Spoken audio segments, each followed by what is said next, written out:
So ভাই লোক, তুমি কি ধুরন্ধর পার্ট 2 মুভিটা দেখতে যাচ্ছ? যদি দেখতে যাও তাহলে এই ভিডিওটা একেবারে তোমার জন্যই। কারণ আজকে এই ভিডিওতে আমি কথা বলবো ধুরন্ধর পার্ট 1 নিয়ে। কারণ তোমাকে ধুরন্ধর পার্ট 1টা ডেফিনেটলি আগে দেখতে হবে। আর তোমাকে যদি অত সময় না থাকে তাহলে আমি আজ এই ভিডিওতে মোটামুটি তোমাকে বুঝিয়ে দেবো বা মনে করিয়ে দেবো যে ধুরন্ধর পার্ট 1-এর ভেতর কী ঘটেছিল আর ধুরন্ধর পার্ট 2-এর গল্পটা ঠিক কোথা থেকে শুরু হবে। তো যেটা বলছিলাম, মুভি শুরু হয় মানে ধুরন্ধর পার্ট 1 শুরু হয়, এখানে স্ক্রিপ্ট লেখাতে একটু তাকাতে হচ্ছে। মুভি শুরু হয় 30শে ডিসেম্বর 1999 থেকে, যেখানে একটা প্লেন হাইজ্যাক দেখানো হয় অ্যান্ড সেই প্লেনের ভেতর ইন্ডিয়ান প্যাসেঞ্জার্সরাই ছিল।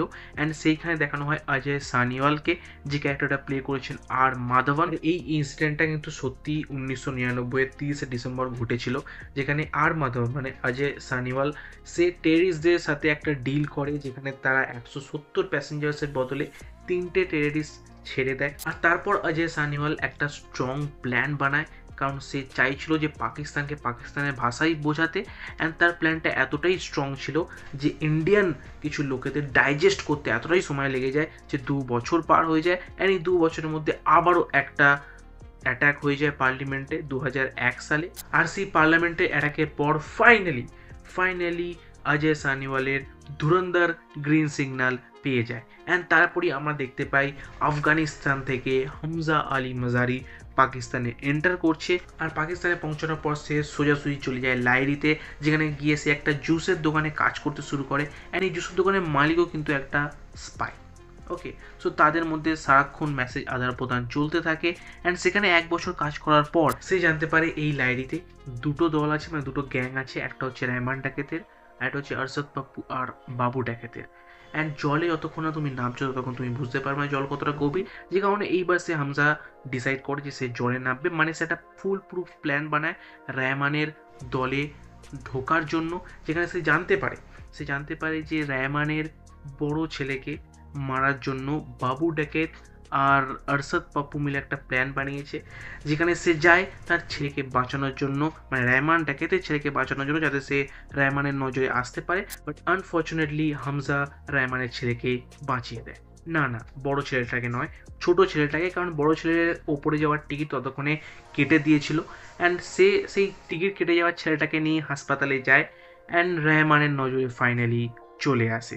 অ্যান্ড তারপর এই কাহিনীতে এন্ট্রি হয় জামিল জামালি, যে হচ্ছে একটা পলিটিক্যাল লিডার, যার সাথে রহমানের একটু ওঠা বসা আছে, মানে একটু বেশি ওঠা বসা আছে। আর এই জামিল জামালি রহমান আর তার ভাই উজেরকে বারণ করে যতক্ষণ না ইলেকশন হচ্ছে ততক্ষণ তার ছেলের বদলা না নিতে। বাট হামজা রহমানকে উস্কে দেয় বদলা নেওয়ার জন্য, যে কারণে ফাইনালি রহমান নিজের বদলাটা নিয়ে নেয় বাবু ডাকাতের কাছ থেকে।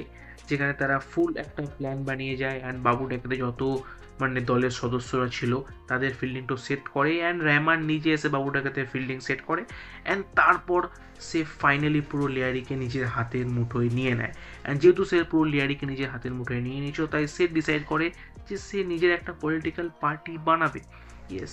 অ্যান্ড সেই কারণে সে জামিল জামালির সাথে একটা কথোপকথনও করে, যেখানে সে জামিল জামালিকে এটাই বোঝায় যে সে জামিল জামালির হয়েই লড়বে, জাস্ট তার নিজের একটা আলাদা দল থাকবে। অ্যান্ড যে কথাটা জামিল জামালি রাজি হয়ে যায়। অ্যান্ড সেইখানেই চলে আসে খানানি ব্রাদার্স। অ্যান্ড তারা রহমানের সাথে একটা ডিল করে, যেখানে তারা এইটা কনফার্ম করে দেয় যে রহমানকে তারা একটা বড় পলিটিক্যাল লিডার পরিণত করে দেবে, তাকে একটা বড় গদ্দি দিয়ে দেবে। আর যার বদলে খানানি ব্রাদার্স চায় রহমানের কাছ থেকে কিছু মাল, মানে বুঝতে পারছো, ঢাই ঢাই ঢাই। অ্যান্ড সেই মিটিংয়েই আমরা ফার্স্ট টাইম দেখতে পাই মেজর ইকবালকে, প্লেড বাই অর্জুন রামপাল। এই ডিলটাতে আমাদের রহমান ভাই রাজি হয়ে যায়। অ্যান্ড সে সেই মালটা ডেলিভারও করে দেয়। অ্যান্ড যেটা ইউজ হয় সেই 26/11 অ্যাটাকে। ইয়েস। অ্যান্ড ওই সিনটা ভাই মুভির আনফরগেটেবল ছিল। ইয়েস, মানে এখন তুমি চোখ বন্ধ করো তো ওই রেড স্ক্রিনটা চলে আসে চোখের সামনে। যাই হোক, এরপর আমরা জানতে পারি যে জামিল জামালিকে এই খানানি ব্রাদার্সই ফোন করে জানায় যে রহমান কিন্তু আপনার গদি কেড়ে নিতে পারে। যে কারণে এইবার কাহিনীর ভেতর এন্ট্রি হয় এসপি আসলাম চৌধুরীর, যেখানে জামিল জামালি তাকে একদিন সাসপেন্ড করে দিয়েছিল, তাকেই আবার ফেরত নিয়ে আসে শুধুমাত্র এই রহমানকে তার জায়গা থেকে বা তার এই রাস্তা থেকে সরানোর জন্য। আর এই সবের মাঝেই হামজা কিন্তু জামিল জামালির মেয়ে ইয়েলিনার সাথে নিজের সেটিং করে নেয়, যেখানে ইয়েলিনাই একটা ভিডিও রেকর্ড করে, যেখানে আরশদ পাপ্পু, এসপি আসলাম আর জামিল জামালি সবাই মিলে রহমানের ফিল্ডিং সেটের কথা বলছে, যেখানে অলমোস্ট এসপি আসলাম রহমানের ফিল্ডিং সেট করে দিতে যাচ্ছিল, সেখানে জামিল তাকে ফোন করে আটকায়, বাট আমাদের এসপি আসলাম ভাই কথা শোনে না। অ্যান্ড যখন ফাইনালি রণবীর সিং তাকে ভিডিও করে দেখায় যে তার লাইট টাস্ক ফোর্সের কী অবস্থা করবে যদি তারা রহমানকে না ছাড়ে, তখন গিয়ে ফাইনালি এসপি আসলাম রহমানকে ছেড়ে দেয়। যে কারণে রহমানের সাথে এইবার কিন্তু হামজার একটা খুব ভালো বন্ধুত্ব হয়ে গেছিলো বা একটা বিশ্বাস তৈরি হয়ে গেছিলো হামজার ওপর। বাট এইসবের মাঝে হামজা কিন্তু নিজের টার্গেট সেট করে নিয়েছিল, কারণ 26/11 লাইভ ফুটেজটা যেভাবে সেলিব্রেট করছিল মেজর ইকবাল খানানি, ওই রুমের ভেতর যতজন ছিল রহমান সমেত, সেইটা দেখে কিন্তু সে ডায়েরির ভেতর তাদের সবার নাম লেখে অ্যান্ড সবার শেষে লেখে রহমান ডাকেতের নামটা। আর হামজা এটা ডিসাইড করে নেয় যে রহমান ডাকেটকে দিয়ে শুরু হবে তার এই রিভেঞ্জ স্টোরি, যে কারণে তার প্রথম টার্গেট হয়ে যায় রহমান ডাকেত। হামজা, জামিল জামালি আর এসপি আসলাম মিলে রহমানকে এই দুনিয়ার আলো দেখা থেকে বিরত করার জন্য একটা প্ল্যান বানায়। হামজা নিজের প্ল্যানটা স্টার্ট করে তার বিয়ের দিন থেকে, যেখানে সে ডেট নিয়ে একটা হেরাফেরি করে দেয়, যেখানে ওই সেম ডেটে সে উজেরকে পাঠিয়ে দেয় ওই বালুচদের কাছ থেকে বন্দুক পিস্তল আনার জন্য। সেখানে সে রহমানকে নিয়ে গাড়ি করে জঙ্গলের ভেতর চলে যায়, যেখানে এসপি আজলাম ওয়েট করছে রহমান ডাকেতের জন্য। এটা অক্ষয় খান্না মানে রহমান ডাকেত ভাই মাঝপথই বুঝে যায় হামজার প্ল্যানটা কি, যে কারণে সে গাড়িটা থামাতে বলে, বাট ভাই হামজা গাড়ি ফাড়ি থামায় না, ডাইরেক্ট গিয়ে ঠুকে দেয়।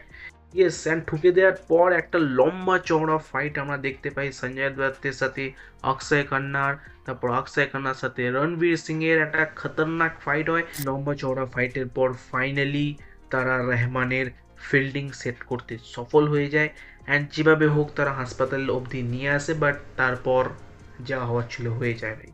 ইয়েস, অ্যান্ড সবাই এটা বুঝতে পারে যে হামজা কত কষ্ট করে রহমানকে হাসপাতালে নিয়ে এসছে। ইয়েস, মানে ফুল চেষ্টা করেছিল বাঁচানোর, বাট বাঁচাতে পারেনি ভাই। যেখানে হামজা রহমানের ভাই উজেরকেও বুঝিয়ে দেয় যে সে কতটা চেষ্টা করেছে রহমানকে বাঁচানোর, বাট বাঁচাতে পারিনি। অ্যান্ড তারপরেই চলে আসে এই মুভির একেবারে শেষ সিন, যেখানে আমাদের হামজা রহমানের নামটা ডায়েরি থেকে কেটে দেয়। অ্যান্ড তারপরেই আমরা জানতে পারি যে তো হামজা নয়, এই হামজা হচ্ছে জসকিরত সিং রঙ্গি, যে নিজের পাস্ট লাইফে এমন কিছু কাণ্ড করে দিয়েছিল যে কারণে তাকে সারা জীবনের জন্য কারাবাস দেওয়া হয়। ইয়েস, মানে জেলে বন্ধ থাকার শাস্তি দেওয়া হয়। অ্যান্ড তার যেহেতু কোনো উদ্দেশ্য ছিল না, তাই আমাদের অজয় সানিওয়াল তাকে ধুরন্ধর বানিয়ে পাকিস্তানে পাঠায়, যাতে সে পাকিস্তানের ভেতর থেকে পাকিস্তানের টেররিস্টদের সাহায্য করতে পারে। ইয়েস, অ্যান্ড এইখান থেকেই স্টার্ট হবে ধুরন্ধর 2 এর কাহিনী। অ্যান্ড ধুরন্ধর 2তে আমরা জানতে পারবো যে তার রিভেঞ্জ কমপ্লিট হলো, আর বড়ে সাহাব কে, সেটাই কিন্তু আমরা ধুরন্ধর 2 এর ভেতর ফাইনালি জানতে পারবো। সো তোমার কেমন লাগলো এই পার্ট 1 এর রিক্যাপটা? অ্যান্ড আশা করি আমি ঠিকঠাকভাবেই বুঝিয়ে দিলাম পার্ট 1 এর ভেতর কী কী ঘটেছে। অ্যান্ড তুমি কবে যাচ্ছ ধুরন্ধর পার্ট 2 দেখে, তুমি অফকোর্স কমেন্টে জানাতে পারো। বাকি আমি কথা বলেছি ধুরন্ধরের অ্যাকশন নিয়েও। ইয়েস, তো ধুরন্ধর কি বলিউডের সব থেকে বড় অ্যাকশন মুভি হতে পারে, আমি সেটা নিয়েও কথা বলেছি। তুমি যাও কি আমার ভিডিওটিকে চেক আউট করতে হবে, তোমার সাথে আমি ঠিক সেই ভিডিওতে। So by.